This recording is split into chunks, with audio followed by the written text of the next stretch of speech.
Құрметті әріптестер, естеріңізде болса, мен осыған дейінгі видеоларымда көрнекілікті ұлғайтудың жолдарын көрсеткен болатынмын. Яғни сондай көрнекіліктеріміздің екшеуіне шолу жасап өтейін.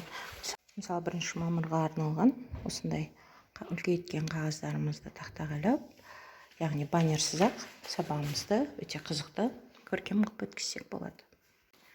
Ол үшін Paint бағдарламасын аласыздар. Одан кейін осы жердегі файл батырмасын басып, мына жерден кез келген суретті алуыңызға болады. Мысалы,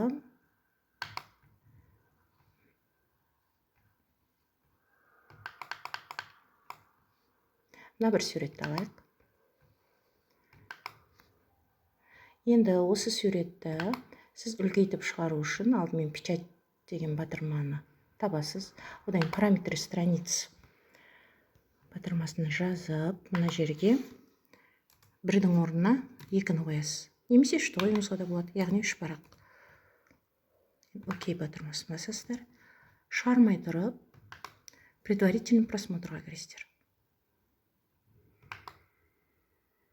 Яғни сіздің осы суретіңіз 4 параққа бөлініп дайын болады.